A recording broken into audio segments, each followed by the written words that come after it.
22 दिन के लंबे अंतराल के बाद ये वो 22 दिन थे जब दिल्ली की पांचों बॉर्डर्स का तापमान 3 डिग्री और 4 डिग्री सेल्सियस तक पहुंच गया था।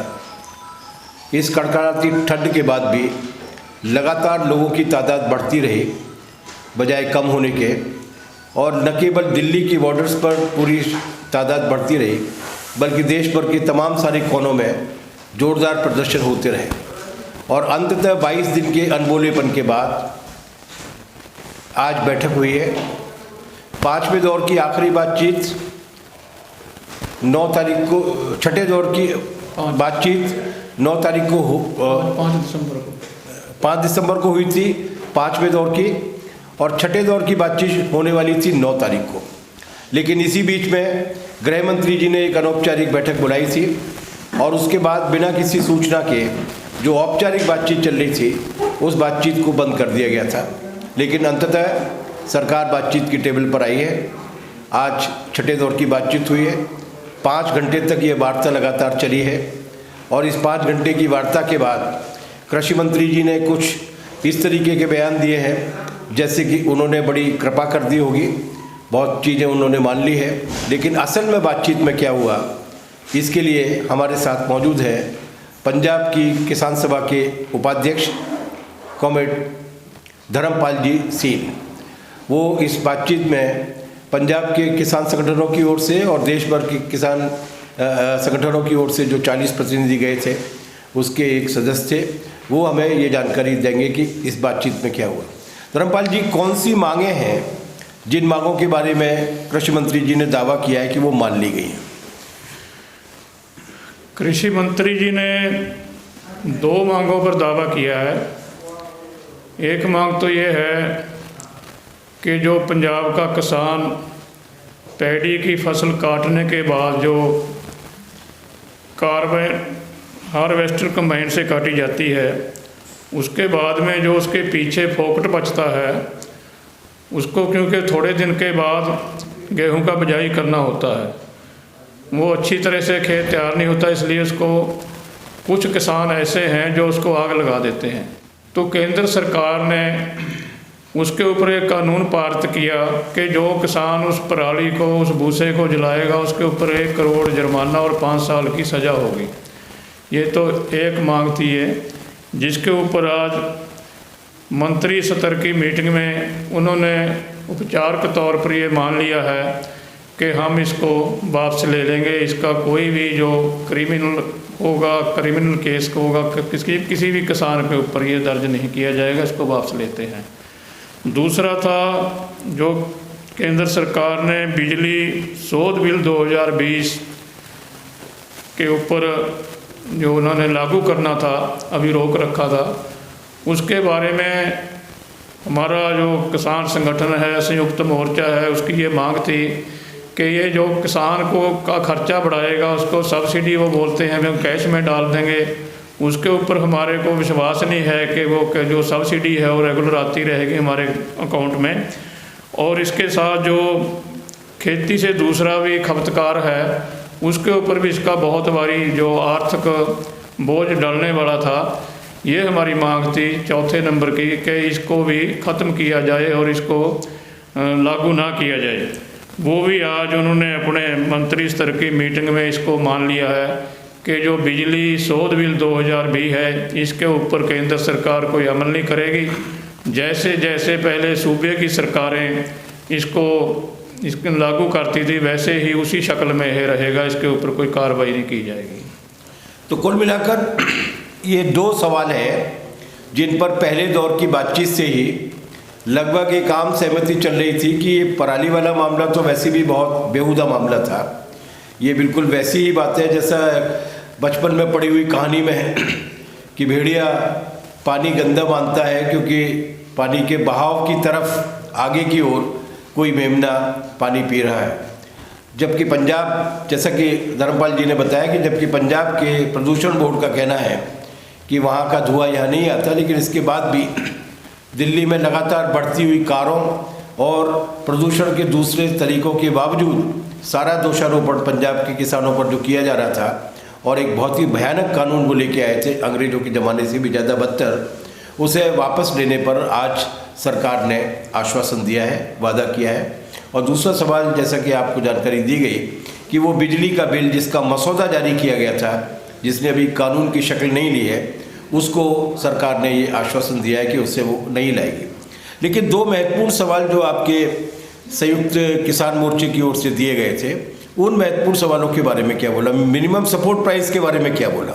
न्यूनतम समर्थन मूल्य, मिनिमम सपोर्ट प्राइस के बारे में जो हमारे खेतीबाड़ी मंत्री हैं नरेंद्र सिंह तोमर जी, वो पहले तो ये बोलते रहे भी हम तो बार बार आपको बोल चुके हैं, हम इसके ऊपर लिख देने के लिए तैयार हैं, ये तो रहेगी, इसके ऊपर कोई वादा नहीं डाला जाएगा, इसकी हम गारंटी करते हैं। जब हमारे संयुक्त किसान मोर्चे के नुमाइंदों ने बार बार उनसे ये पूछा कि इसमें हमारा सरने वाला नहीं है, आप ये बताइए कि प्रिंसिपली इसके ऊपर कोई एक्ट बनाने के लिए तैयार है, क्या इसकी गारंटी करते हैं? तो फिर वो बोलने लगे नहीं, हमारे तो इतनी कैपेसिटी नहीं है, हम इतना पैसा कहाँ से लेकर आएंगे, इसको कहाँ से खरीदेंगे। तो हमने उसको ये सुझाव भी दिया कि अगर आप इसको नहीं खरीद सकते तो जो व्यापारी वर्ग है उसको खरीदने दीजिए। अगर व्यापारी एमएसपी से 200, 400, 500 रुपये कम खरीदेगा, जो उसका बीच का जो कम कटौती होगी किसान की जेब में नहीं डालेगा, उसकी भरपाई केंद्र सरकार जिम्मेवारी ले, वो करे इसकी भरपाई। वो इससे भी उन्होंने हाथ खींचा, वो कह बोलने लगे कि हम ये भी नहीं कर सकते। तो एमएसपी के सवाल पर कोई सहमति नहीं हुई। किसान आगू ये बार बार बोलते रहे कि इसके ऊपर एक्ट बनना चाहिए और इसकी गारंटी होनी चाहिए, और गारंटी भी जो स्वामीनाथन कमीशन की सिफारिश के मुताबिक C2 का जो फार्मूला है, जिसमें ज़मीन की कीमत भी डाली जाती है और जो उसकी फसल के ऊपर खर्चा होता है 6 महीने का, उसका जो ब्याज भी पड़ता है वो भी उसके बीच इंक्लूड करके, और पूरे जो परिवार की मेहनत लगती है, किरत शक्ति लगती है, वो भी उसमें जोड़ी जाए और उसके ऊपर 1.5 गुना का वो बढ़ावा करके फिर 50% उसके ऊपर मुनाफा तय किया जाए कि इसके आधार पर एमएसपी की गारंटी होनी चाहिए। देखिए, एमएसपी पर एक बात तो आज की बैठक में स्पष्ट हो गई कि भारतीय जनता पार्टी के वो नेता जो चिल्ला कर पिछले 1 महीने से ये कह रहे थे कि उनकी सरकार न्यूनतम समर्थन मूल्य एमएसपी के मुताबिक भुगतान करती है किसानों को, और न केवल भुगतान करती है बल्कि ये भी दावा किया गया था कि उन्होंने स्वामीनाथन आयोग की सिफारिशों के हिसाब से एमएसपी दे दी है। लेकिन आज कृषि मंत्री ने इस बात को स्वीकार किया कि उनकी सरकार एमएसपी देने की स्थिति में अभी नहीं है। जिस तरीके तो एक बात तो स्पष्ट हो गई कि उनका पूरे का पूरा प्रचार तंत्र जिस झूठ को फैला रहा था, आज उनकी सरकार ने मान लिया। यहाँ पर इस बात को साफ करने की आवश्यकता है कि सरकार किस एमएसपी को दे रही है और किसान किस एमएसपी को मांग रहा है। C2 + 50% ये किसान की मांग है, स्वामीनाथन आयोग की सिफारिश है। इसके हिसाब से जो भुगतान किया जाना चाहिए, उस भुगतान में जैसा कि धर्मपाल जी ने आपको बताया कि जो कच्चा माल है, जो बीज है, खाद है, डीजल है, बिजली है, उसकी लागत को जोड़ा जाना चाहिए, उसके श्रम की लागत को जोड़ा जाना चाहिए, और इसके साथ साथ जिस ज़मीन पर उसने उसकी पैदावार की है उस ज़मीन की रेंट और उसके द्वारा उठाए गए कर्ज की ब्याज को भी इसमें शामिल किया जाना चाहिए। इन दोनों लागत को जोड़कर ये जो पैसा आता है उसमें 50% जोड़कर 50% जोड़कर लागत से 1.5 गुना भुगतान किया जाना चाहिए। ये है वो एमएसपी जिसकी मांग किसान संगठन कर रहे हैं, स्वामीनाथन आयोग की सिफारिश पे जो दर्ज। जो बीजेपी के नेता ये प्रचार कर रहे थे कि हमने तो दे दिए हैं, उनकी ही सरकार थी बीजेपी जिसने सुप्रीम कोर्ट में जाकर ये कहा था कि हम स्वामीनाथन आयोग की सिफारिश के आधार पर भले ही हमने चुनाव घोषणा पत्र में वादा किया था, लेकिन हम उस दर पर भुगतान नहीं कर सकते। आज ये बात स्पष्ट हो गई है कि सरकार उस दर से भुगतान नहीं कर रही है। सरकार जिस A2 + FL के आधार पर भुगतान कर रही है उसमें और जिस कीमत की मांग किसान कर रहे हैं उसमें 30 से लेकर 40% तक का अंतर है। हालांकि जो सरकार घोषित कर रही है वो भी नहीं मिल रहा, वो एक अलग इशू है। लेकिन ये जो मांग की जा रही है और जो दी जा रही है उसमें 30 से लेकर 40% का अंतर है। और जैसा कि धर्मपाल जी ने आपको जानकारी दी, आज भी उस सवाल पर सरकार कोई ठोस आश्वासन देने के लिए तैयार नहीं है। आखिरी सवाल, जो सबसे महत्वपूर्ण सवाल है, जो पहला सवाल है, और वो है कि इन तीनों खेती के कानूनों को वापस लिया जाना चाहिए। उसके बारे में सरकार ने क्या कहा आज? उसके बारे में सरकार ने जो पिछली मीटिंगों में वो अपना राग लापती रही है, बार बार उन्होंने यही बोला कि हम इनको रिपील नहीं कर सकते क्योंकि हमारे को बहुत कुछ देखना है। हमारे पास बहुत सारे किसान संगठन हैं जो डिमांड ऑफ चार्टर लेके आए हैं। वो ये बोलते हैं कि इस कानून को रद्द ना किया जाए, एक कानून तो किसान के हित में है, किसान के लिए बहुत बढ़िया है। जब बार बार हमें इस चीज़ का विरोध किया हमारे आगुओं ने, उनको बाकायदा सबूत के साथ, दलील के साथ उनके सामने पूरा केस रखा कि कोई एक ऐसी एग्जाम्पल दो आप कि पूरे देश में कहीं भी कोई इतना बड़ा आंदोलन, इस आंदोलन के मुकाबले में कोई ऐसा आंदोलन चल रहा हो किसान संगठनों का जो ये मांग कर रहे हों कि ये कानून ऐसे रहने चाहिए, इन कानून को रद्द ना किया जाए। ये कानून खेती के लिए बहुत लाहेबंद है, किसान के लिए बहुत लाहेबंद होंगे। इसका उनके पास कोई जवाब नहीं था, वो लाजवाब थे। पर फिर वो वही अपनी पुरानी रट के आधार पर ये बोलते थे कि नहीं, हम तो आपको सबूत दे सकते हैं, हमारे पास बहुत किसान आए हैं, किसान को नुमाइंदे आते हैं, वो बोलते हैं इसको ख़त्म ना किया जाए, कानून बहुत अच्छा है, हम इसको रिपील नहीं कर सकते, कोई आप इसका अल्टरनेटिव दे दो, इसका कोई अल्टरनेटिव दे दो तो हम इसके ऊपर बहुत ही जनी अच्छे माहौल में बात करेंगे। हम अपने पूरे मन से, खुले मन से इसके ऊपर विचार करने के लिए तैयार हैं। हम खुले मन से, अपने अंदरले मन से चाहते हैं कि जो यहाँ किसान बुजुर्ग बैठे हैं, ठंड में बैठे हैं, हमारे को भी दुख होता है। हम चाहते हैं कि ये आंदोलन का समाधान जल्दी निकले। इसके लिए आप कोई इसको जो रिपील का आप कहते हैं, रद्द करने का, इसका कोई अल्टरनेटिव, कोई इसका विकल्प हो वो लेके आए तो हम इसके ऊपर खुले मन से विचार करेंगे। फिर इसके उपरांत ये फैसला हुआ है कि 4 तारीख को दोबारा 2 बजे विज्ञान भवन में मीटिंग होगी और जो किसान के नुमाइंदे हैं, जो संयुक्त मोर्चा के आगू हैं, वो इसके ऊपर अपना विकल्प लेके आएंगे। और उन्होंने 2 तारीख को संयुक्त मोर्चे की और जो पंजाब के 32 किसान का संगठन है उनकी मीटिंग बुलाई है। उसमें जो भी डिसीजन होगा फिर वो सरकार को भेजेंगे। उसके बाद 4 तारीख को मीटिंग होगी। तो ये जो सबसे महत्वपूर्ण सवाल है जिस पर किसान संगठन बहुत महत्वपूर्ण तरीके से जोर दे रहे हैं, और वो सवाल ये है कि ये तीनों कृषि कानून वापस होना चाहिए। जो इस पूरी बातचीत के दौर को देख रहे हैं, उन्होंने एक फ़र्क को तो नोट किया है, जैसा कि अभी धर्मपाल जी ने बोला, और वो फ़र्क ये है कि सरकार पहले ही से लेकर 5वीं बातचीत तक के दौर में इस बात पर अड़ी हुई थी कि वो किसी भी सूरत में इन कानूनों को रिपील करने के बारे में तो सोचने का प्रश्न ही पैदा नहीं होता। आज वो एक नया झूठ लेकर आई है, और ये लेकर आई है कि देश का किसान इसको लागू करवाना चाहता है, लेकिन वो ऐसे संगठनों के नाम ले रहे हैं जिनके पीछे चलने वाले 5 लोग भी नहीं हैं। उनका एक और झूठ उजागर हुआ है। और एक तरफ जन आंदोलन है, लाखों लोग बैठे हुए हैं दिल्ली के बाहर, पूरे देश भर में लोग उठ रहे हैं, आंदोलन कर रहे हैं, और दूसरी तरफ ये बहाना है कि उनके समर्थन में बहुत सारे लोग हैं। लेकिन एक परिवर्तन है जिसे नोट किया जाना चाहिए। कॉमरेड हन्नन मुल्ला जी ने भी अभी आज शाम को जो बातचीत की थी, कल शाम को, उस पर यह बात बोली थी। और वो परिवर्तन ये है कि अभी तक सरकार ये कहती थी कि अमेंडमेंट्स लेकर आइए, विकल्प लेकर आइए, संशोधन लेकर आइए, कौन सी धारा बदलनी है उसको लेकर आइए। और किसान संगठन ये कहा करते थे कि इनको इसमें किसी भी कदम का संशोधन हो ही नहीं सकता, ये तो पूरी तरीके से वापस होने चाहिए। आज सरकार दूसरा शब्द लेकर आई है, और वो शब्द ये है कि कोई अल्टरनेटिव लेकर आइए, रिपील का, वापसी का कोई अल्टरनेटिव लेके आइए, कोई विकल्प लेकर आइए।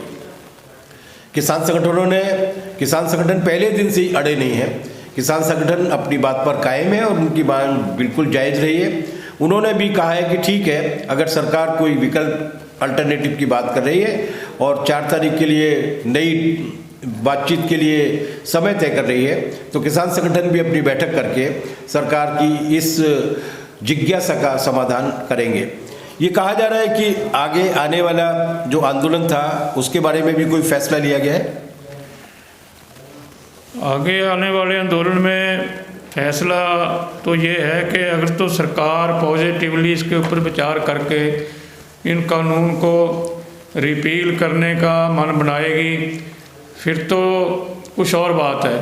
अगर सरकार ने यही रट दोबारा फिर लगा के रखी, जैसे वो आज भी बोलता था जो तोमर जी हैं कि जो जितना मेरे बस में था, मेरी कैपेसिटी थी, मैं उतना तो बोल दिया आपको दोनों कानूनों के बारे जो पराली का है और बिजली का है, इसमें मेरी कैपेसिटी नहीं है कि मैं इसको रिपील कर दूं। अगर कोई ऐसा वो नहीं करेंगे तो ये जो किसान आंदोलन है ये और बढ़ेगा और पंजाब की तर्ज पे यूपी में भी आप हमारे लोग आ रहे हैं और दूसरे सूबों में भी जो यहाँ नहीं आ सकते, रेल की सुविधा नहीं है, गाड़ी की सुविधा नहीं हो, आप अपने सूबे के बीच पूरा इस आंदोलन को बढ़ा रहे हैं। जैसे बिहार में भी कल पटना में ऑल इंडिया किसान सभा के और खेत मजदूरों के वर्करों के ऊपर लाठी चार्ज किया वहाँ की पुलिस ने। यही भी वहाँ आज सवाल आया था, किसान संगठनों ने सरकार को इसके खिलाफ बोला है कि ये धक्के से जो उनको आने से रोक रही है। और यूपी में भी ये सवाल उठा है कि वहाँ 5-5 लाख के जो वो मुचल्लके बढ़ाने को किसानों को धमकाया जा रहा है कि इस आंदोलन में शामिल ना हो। और उत्तराखंड का सवाल आया कि वहाँ 500 कोई ज़मीन का है, 500 किसान परिवार हैं जिनकी अलाटमेंट हुई है, सरकार उनको ये डरावा दे रही है कि आप रिटर्न में दो कि इस आंदोलन में शामिल नहीं होंगे तो हम आपका जो ये अलाटमेंट है इसको रद्द कर देंगे या अगर नहीं देंगे लिख के। तो इस पर पूरा खुला बात हुआ है और उन्होंने इसका कोई तसल्ली का जवाब नहीं दिया। पर जे इसके ऊपर 4 तारीख को कोई फैसला नहीं होता, सरकार का रुख पॉजिटिव नहीं होगा, इस आंदोलन को और तेज किया जाएगा। 31 तारीख वाला जो 31 तारीख वाला जो ट्रैक्टर मार्च था रिंग रोड के ऊपर, जो हमारा KMP का या KGP के जो बाईपास हैं वो फ़िलहाल पोस्टपोन कर दिया है। इसको देखते हुए कि आज का रुख सरकार का थोड़ा पॉजिटिव लगा है, इसलिए हमारे को भी ये जिद नहीं करनी चाहिए। तो इसीलिए कि अगर सरकार और पॉजिटिव होए तो माहौल अच्छा रहना चाहिए बातचीत के अंदर, क्योंकि हम भी ये चाहते हैं कि जब टेबल टॉक चलती है तो हमारे को भी थोड़ा पॉजिटिव होना चाहिए। इसलिए वो हमने ये रुख अपनाया है कि इसको 4 दिन के लिए पोस्टपोन कर दिया जाए। अगर 4 तारीख को कोई फैसला नहीं होता, सरकार फिर ऐसे ही इसको लटकाएगी, तो ये ट्रैक्टर मार्च भी किया जाएगा और ज़ोर से किया जाएगा। तो 60-70 हज़ार ट्रैक्टर्स पूरी दिल्ली की रिंग रोड पर दिल्ली की जो परिक्रमा करने वाले थे, आज के सरकार के थोड़े से सकारात्मक रवैये को, जैसा कि धर्मपाल जी ने बताया, को देखते हुए किसान संगठनों की ओर से भी ये कहा गया है कि अभी फ़िलहाल वो 31 तारीख के इस ट्रैक्टर मार्च को नहीं निकालेंगे, 4 तारीख का इंतज़ार करेंगे। लेकिन इसी के साथ साथ 1 तारीख को नई साल की शुरुआत के पहले दिन जो सारे किसान संगठनों की ओर से आह्वान किया गया है कि पूरे देश भर में संकल्प सभाएं होनी चाहिए, गांव-गांव में शपथ ली जानी चाहिए, वो कार्यक्रम होगा। उस कार्यक्रम को कामयाब बनाइए। कॉरपोरेट के राज से इस देश को बचाने के लिए, कॉरपोरेट की लूट से किसान को बचाने के लिए और कॉरपोरेट के आने के बाद लोकतंत्र और संविधान के खतरे में पड़ने की जो आशंकाएं पैदा हो रही हैं, उन आशंकाओं से इस देश को दूर रखने के लिए 1 जनवरी के दिन पूरे देश भर में हर गांव में संकल्प सभाओं का आयोजन कीजिए। और ये जो एक दबाव बना है पूरे देश भर में, जिसकी वजह से सरकार आज 2 मांगों पर आगे आई है, लेकिन 2 महत्वपूर्ण और सबसे ज़रूरी मांगें अभी भी अनसुलझी पड़ी हुई हैं। और जैसा कि कृषि मंत्री जी ने कहा है कि उनके हाथ में जितना था उतना उन्होंने कर दिया है, इसके बाद की चीज़ उनके हाथ में नहीं है। तो ये जिनके हाथ में भी है उनके हाथों तक भी ये आंदोलन की झंकार पहुँचे, ताकि 4 तारीख को उनके हाथ भी जनता की ओर, किसानों की ओर मुड़ने के लिए विवश हो। धर्मपाल सिंह जी आज सुबह से लगातार उस बातचीत में मसरूफ़ थे। इसके बाद और अभी वो शाहजहांपुर बॉर्डर के लिए जाने वाले हैं। अपने सिंघू के साथियों से मिलने के लिए जाने वाले हैं। इसके बावजूद उन्होंने हमसे बातचीत करने के लिए समय निकाला, इसके लिए उनको बहुत बहुत धन्यवाद। इस विश्वास के साथ कि आप हमारे साथ बने रहेंगे, हमारी कोशिश रहेगी कि दिन में 2-3 बार जो भी ताज़ा घटनाक्रम है उससे देश की जनता को अवगत कराया जाए। और आप सबसे एक बार फिर अपील की जाती है कि 1 जनवरी के कार्यक्रम को कामयाब बनाइए। नव वर्ष की हार्दिक शुभकामनाएं। 2020 का साल भले ही निराशा, संतरास, वायरस और कोरोना, महंगाई और पलायन का साल रहा था, आर्थिक संकट का साल रहा था, लेकिन इसमें पिछले 3 महीने के अंदर, 3-4 महीने के अंदर पूरे पंजाब और हरियाणा से जो सुगबुगाहट शुरू हुई थी ज़बरदस्त आंदोलन के रूप में, उस आंदोलन ने अपने शीर्ष पर पहुंचकर नए साल के बेहतर होने की संभावनाएं प्रस्तुत की हैं। लड़ेंगे, निश्चित रूप से जीतेंगे। धर्मपाल जी को एक बार फिर धन्यवाद देते हुए शुक्रिया।